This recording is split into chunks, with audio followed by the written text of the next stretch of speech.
It was the Hornets last year, and I think they got stripped of that title.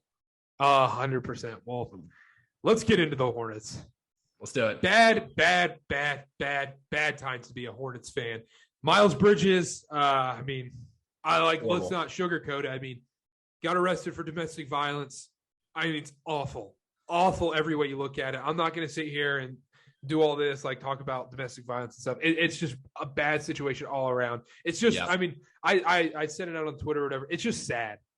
First and foremost, there's no excuse for that. And from the looks of it, it was really bad. And the thing about that is apparently it's been going on for a while. And the horrible thing is you wouldn't even know that unless she came out and went to the police or came out with the pictures and everything. You would not have ever known that. And the worst part is, we don't have to get too far into this, but did it in front of his kids, at the very least, even if you're in an argument, even if, you're not together at the time, in front of the kids, and you're doing that to the person who literally had your kids and you're supposed to love and protect and do all this stuff with, that is insane to me. And I literally have a Miles Bridges jersey hanging in my closet that I will probably never put on again, because basketball aside, I don't see him playing another game for the Hornets, nor should he. Horrible look for the organization. And even if you're the NBA and all this evidence comes out, you kind of have to do something. Exactly. And this is one of the first cases with the NBA with domestic violence, because the NFL deals with it all the time. Yeah. We saw what happened with Donald Sterling. I wouldn't be surprised if Adam Silver made Miles Bridges an example. That wouldn't shock me. There's been minor cases. I was actually researching a little bit whenever the news broke. Darren Collison got suspended 24 games for it. Jeffrey Taylor back when the Bobcats got suspended. Oh, yeah. A few games for it back whenever that happened. So the precedent, what you would think, is that Miles Bridges will eventually be back in the league. And this is even coming from a diehard Hornets fan who's loved Miles Bridges up until this point. I don't know if he should be. That is absolutely horrible. And I don't know, whoever's watching, hopefully the victim's okay and the kids, but I just think that's horrible. And I don't know how it didn't come out before if it had been going on so long. And because you would never know from the outside looking in. You would think Miles Bridges is a good person. Yeah. It's just bad. It's rough all around. And before we get into the basketball thing, we just want to talk about that for a second, because basketball is second to what actually happened here. But from a perspective of a Hornets fan and what we talk about on the podcast, it sucks all the way around. Yeah, it's awful. Let's get into the basketball side of it. One, and not to take away anything from the victim or anything. It's just crazy. It comes out the day before the biggest day of his life, to be honest. Unreal. And that's probably karma working its magic. You're about to get probably a max contract, but you've been, beating the shit out of this woman for however many years.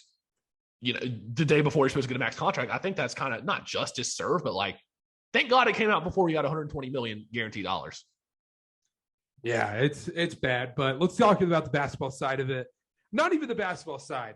The fact that the Hornets lead the NBA in arrests this year, it is chaos. This is the worst Hornets offseason of all time. Crown Club tweeted out, this is the worst Hornets offseason of all time since the team got moved.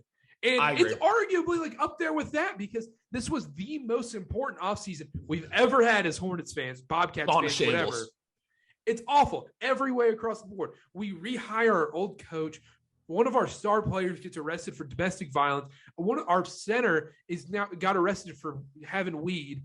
And then we're stuck in these contract situations. Awful draft night, horrendous draft night, by trading the 13th pick for essentially nothing. Yep. Yeah, 100%. And I was listening to Locked On Hornets. Shout out Locked On Hornets. You can't really group in the Miles Bridges situation with the Montrezl Harrell situation, because I feel in the NBA, what Montrezl Harrell got arrested for is a lot more common. And in that, but it's just and I'm not disagreeing with that. It's just the fact that he got all this is coming together and getting caught. And you want to know what this is coming together to make? It's all getting brewed up in a little potion. The Lamella Ball is going to drink it, and he's off. He's off to LA. He's off to New York. It's getting the Wish's Brew's coming, and he's out of here. I'm telling you. And we're back to square one. The way this is looking right now, and I don't blame him. No shot he signs an extension. No chance. Yeah, I tweeted that. I tweeted that out too. It's almost a certainty he doesn't come back. Why? Why would he? What have we shown to bring him back? What have we shown as a small market team to say, hey, man, you want to stay for this horrendous franchise that's awfully ran. Like it's Charlotte sports, man. It's Charlotte sports. It's just what we deal with all the time. We deal with the Panther. I can't even talk right now because I'm going to get into a Panthers rant where we're only talking about the NBA. But it's a disaster. Everything's a disaster. It's all hell's coming on us. Maybe there's some truth to all those analysts who were talking about LaMelo to LA or Miami or New York the day he was drafted. Maybe there's some truth because Charlotte can't handle it. They don't know how to treat a superstar like that. The closest thing we've had to LaMelo is Kemba Walker. And that wasn't a superstar. He was an all-star, sure. But that's not a franchise-changing player. And exactly. That's another thing we should mention, too, is that we always talk about it for years. One of the biggest NBA conspiracy theories is that David Stern rigged the 2012 NBA draft to get Anthony Davis to New Orleans. Let's say that the Hornets do get Anthony Davis.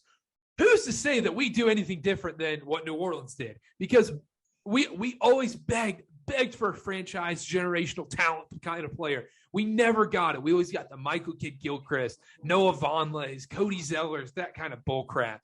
And then all of a sudden, no disrespect to those guys.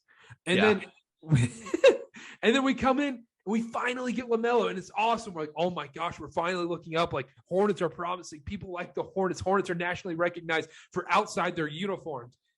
And now it's just going back down.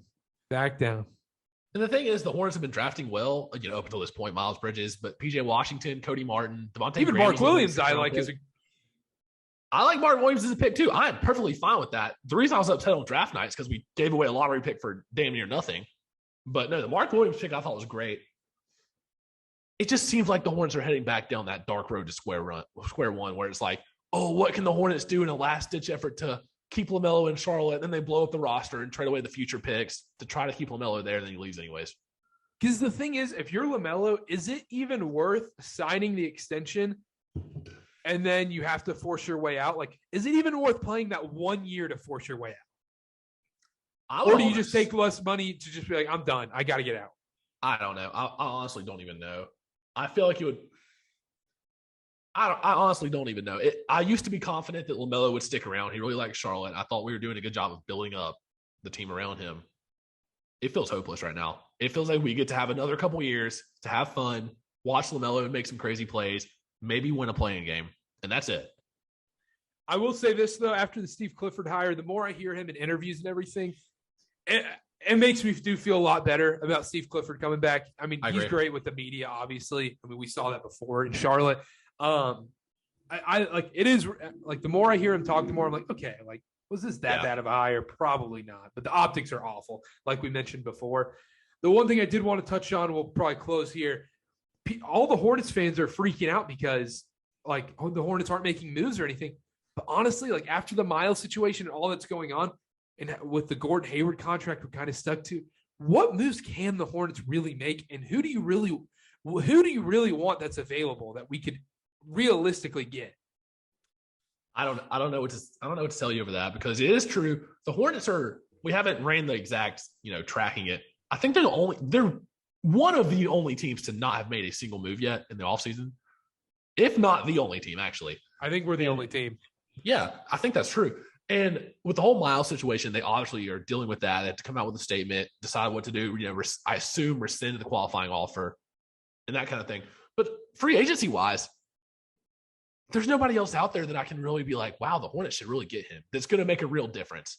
The only person that comes to the top of my mind, and this has been in rumors for years now, is Miles Turner, just because Brogdon got traded from Indiana. But now after the Hornets gave away that 13th pick for nothing, what the hell do we have to give? Well, and not even that too is we don't have Miles Bridges anymore. Yep. That's gone. And Gordon Hayward, you kind of can't say he's a player because he never plays. So our lineup is basically LaMelo, Terry. I mean, you'd say Gordon and then PJ and Mason Plumlee. It'll still be Plumlee. Yes. Yeah. It's going to be a worse version of last year's team. And that's why I'm saying, like, that's why every Charlotte fan, I'm speaking to you right now. I'm going to look in the camera. I'm speaking to every Charlotte fan right now. Just have your expectations at zero for the Panthers and the Hornets. Just keep them at zero. It's going to be awful. It's going to be terrible. Don't have any expectations. Don't go into training camp when you see tweets from all these beat reporters being like, oh, yeah, Terrence Marshall 50-yard touchdown. He's looking great in practice. Yep. Or in NBA training camp, they're like, wow, guys, Jalen McDaniels is really looking like he's going to be the next Giannis. Don't believe the BS headlines. Just go into it, zero expectations. Enjoy Eric Collins while we have him, because he's probably leaving us for national television too. Yep.